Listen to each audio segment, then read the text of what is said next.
नमस्कार दोस्तों, आज बात कर रहे हैं कोषाग्र केस के बारे में। जी हाँ, उत्तर प्रदेश के कानपुर में रहने वाले मनोज कनोडिया, जो कि बहुत बड़े कपड़ा व्यापारी हैं, साड़ियों के ये व्यापारी हैं और इनका जो व्यापार है सूरत से लगा के यूपी कानपुर, और बहुत बड़े व्यापारी होने की वजह से इनका जो व्यापार है और इनकी जो पहचान है वो बहुत अच्छी जगह और अच्छे सूरत से लगा के उत्तर प्रदेश और अच्छे अच्छे बिजनेसमैन के साथ इनका उठना बैठना और जान पहचान है। इसीलिए ये जो कोषाग्र केस है ये पूरे भारत में बहुत चर्चाओं में रहा है। आज हम इस केस के बारे में जानेंगे। होता ये है कि 30 अक्टूबर 2023 का ये केस, ये मामला है। यहाँ इनका जो लड़का होता है कोषाग्र, 16 वर्ष का, ये कोचिंग के लिए जाता है। रोज की तरह इनका जाना होता है कोचिंग के लिए और शाम को 7 बजे तक ये लड़का घर आ जाता है।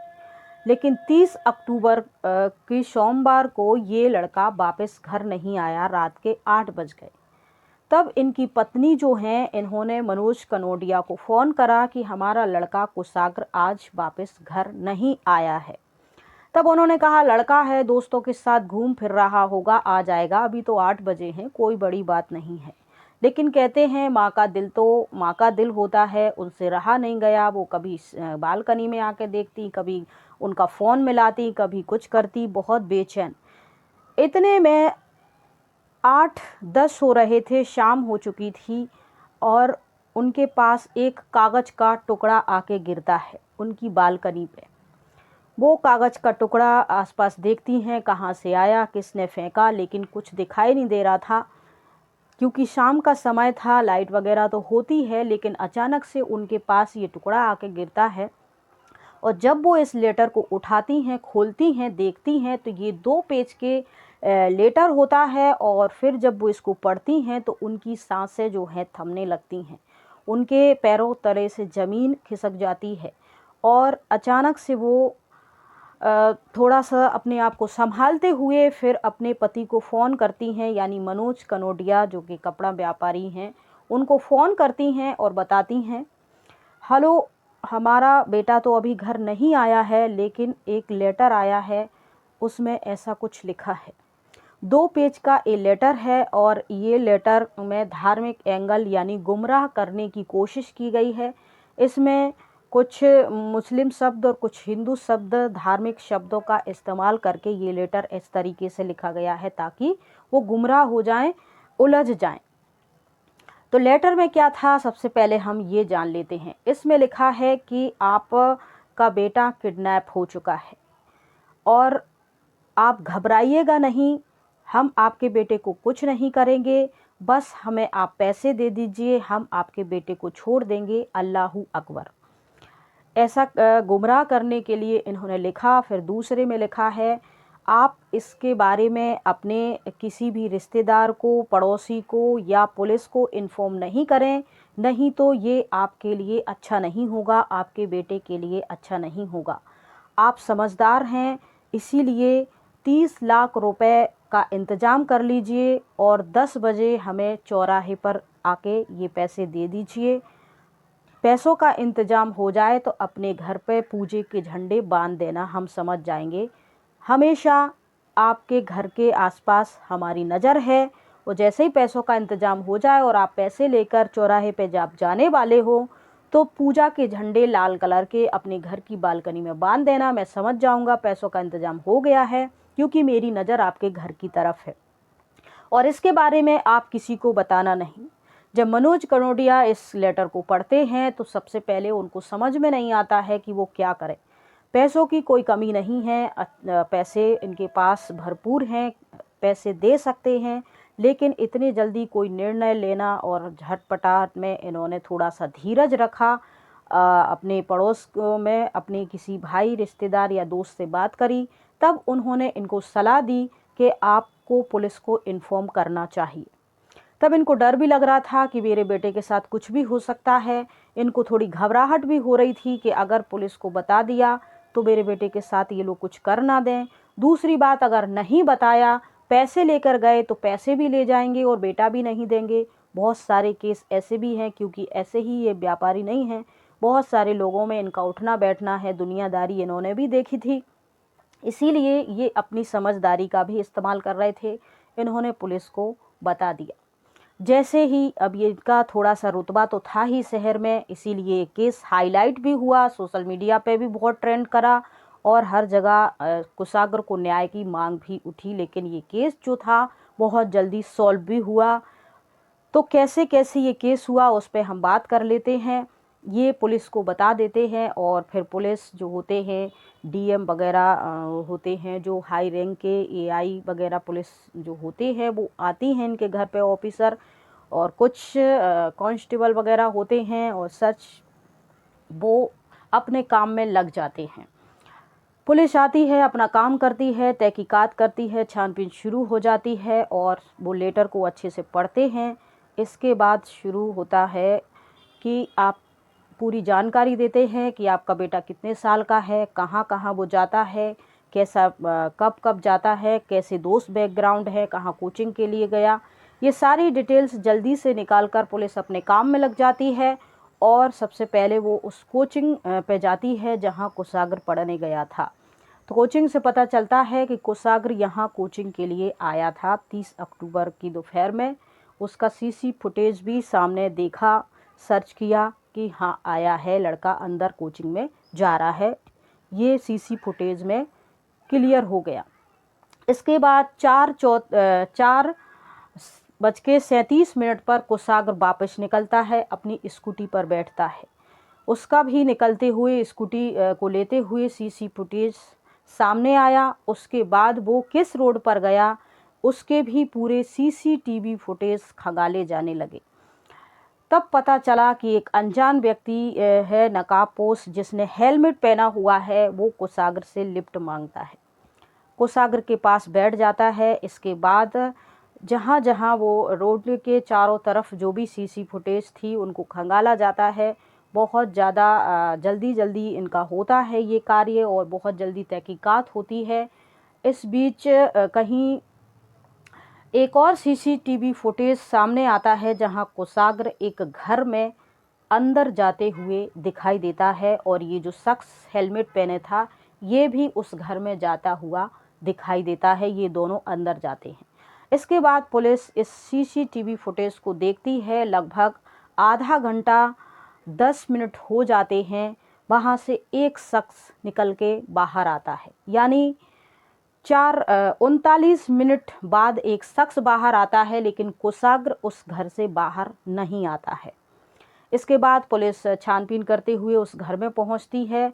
वहां का दरवाज़ा जो बाहर से लॉक था उसको तोड़ा जाता है और तोड़ के जब पुलिस अंदर जाती है तो वहां का जो नज़ारा होता है देखकर पुलिस थोड़ा सा हक्की बक्की रह जाती है। और वहाँ का जो नज़ारा होता है उसके बाद एम्बुलेंस बुलाते हैं और कुशाग्र को जल्दी से जल्दी एम्बुलेंस में रखकर हॉस्पिटलाइज कराया जाता है, जहाँ डॉक्टर उन्हें मृत घोषित कर देते हैं। उस घर के कमरे के अंदर रस्सी से कुशाग्र के हाथ पैर बुरी तरह से बंधे हुए थे, गले में भी बहुत बुरी तरह से रस्सी फंसी हुई थी, मुंह में थोड़ा सा कपड़ा डला हुआ था और इस प्रकार से ज़मीन पर भी लेटा हुआ था। पुलिस ने भी जल्दी से उनको ले जाके हॉस्पिटल, जहाँ वो पहले से ही मृत बता दिए गए थे कि इनकी पहले ही मौत हो चुकी थी।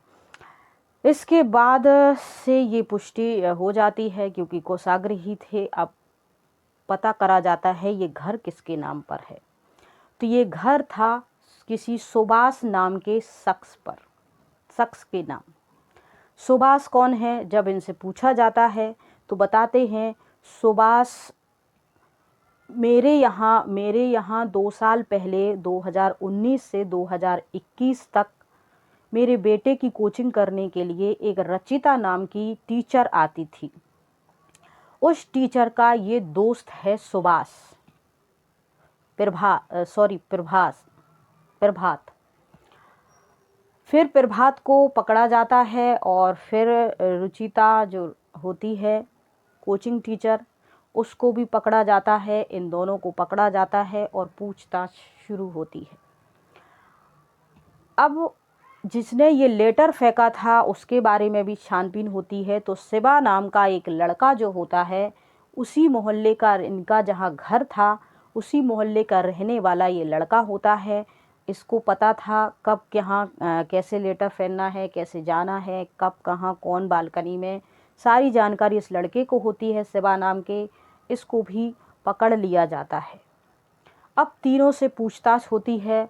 उससे पहले रुचिता के और प्रभात के बारे में जानकारी ली जाती है। तब उनके माता पिता बताते हैं कि 2019 से 2021 तक 2 साल तक मेरे बेटे को रुचिता नाम की टीचर घर आकर ट्यूशन देती थी। 13 अक्टूबर 2023 को मेरे बेटे का 16वां जन्मदिन था। 2 साल हो चुके थे, लेकिन रुचिता जो हम सुबह जो कुशाग्र की माँ है, वो उनको अपनी बेटी की तरह मानती थी, ख्याल रखती थी, और इसीलिए उनको भी कुशाग्र के 16वें जन्मदिन पर बुलाया गया था। वो अपने साथ इस प्रभात को भी लेकर आई थी जो उनका दोस्त है। अब इसके बाद फिर 2 साल इस बात को हो गए और अचानक से इन्होंने हमारे बेटे को किडनैप किया। क्यों किया? पूछताछ होती है। रुचिता से पूछताछ होती है तो रुचिता अपने बारे में बताती है कि वो हिमाचल प्रदेश की रहने वाली है। पैसों के लिए वो यहाँ उत्तर प्रदेश में आई थी और यहाँ कोचिंग पढ़ाने लगी। एक स्कूल में प्राइवेट जॉब करने लगी और फिर कोचिंग पढ़ाने लगी। इसी बीच मनोज कनोडिया से उनकी मुलाकात हुई, उनके बच्चों को कोचिंग देने के लिए। सुभाष से उनकी दोस्ती इसलिए हुई क्योंकि प्रभात से उनकी दोस्ती इसलिए हुई क्योंकि प्रभात के घर में वो किराए से रह रही थी, और फिर किराए से रहते रहते इन दोनों की बातचीत और फिर आपस में इनको प्रेम हो जाता है और इनकी दोस्ती बढ़ जाती है और प्रेम में तब्दील हो जाती है। इसीलिए वो कहीं भी जाती थी रुचिता तो उनके साथ प्रभात भी जाता था। इसके बाद दोनों 13 अक्टूबर 2024 को जब कुशाग्र का 16वां जन्मदिन था, तब रुचिता और प्रभात घर आते हैं। बहुत धूमधाम से आलीशान तरीके से कुशाग्र का जन्मदिन सेलिब्रेट किया जाता है। जब प्रभात ये सब कुछ देखता है तो उसके मन में लालच आ जाती है। प्रभात जो कि बीएससी किए हुए था, लेकिन वो शादी तो करना चाहता था रुचि से, लेकिन उसके पास अभी कोई जॉब नहीं थी। फिलहाल वो बेरोजगार था, इसलिए शादी नहीं करना चाहता था। लेकिन वो जल्दी से जल्दी बहुत सारे पैसे कमाना चाहता था। गाड़ी, बंगला और ऐशआराम की ज़िंदगी और हाई लेवल के जगहों पर, टूरिस्ट प्लेस पर, हिल स्टेशन पर वो हनीमून के लिए जाना चाहता था।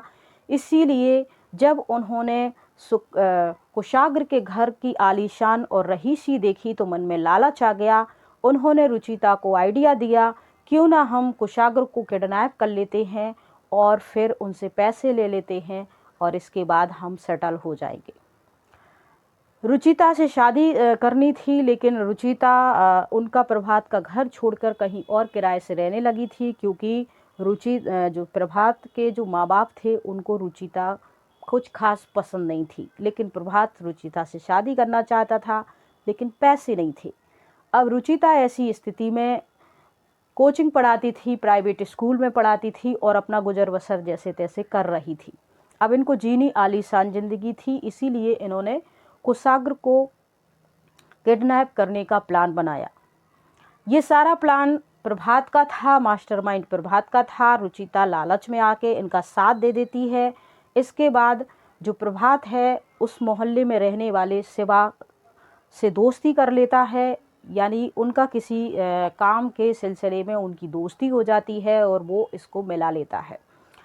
फिर वो सारे कुशाग्र के बारे में पूरा पता लगा लेते हैं कि कब वो कितने बजे कोचिंग जाता है, कितने बजे वहाँ से निकलता है, फिर दूसरी कोचिंग अटेंड करता है, फिर घर जाता है, जो कि ये दोनों पहले से ही पहचान के थे। इसीलिए अब प्रभात को शिवा जो था, शिवा ने हेलमेट लगा रखा था ताकि पहचान ना हो सके, जो कि कुशाग्र शिवा को पहले से जानता था। इसीलिए आसानी से उसको लिफ्ट दे देता है और वो उसके साथ प्रभात के घर चले जाते हैं।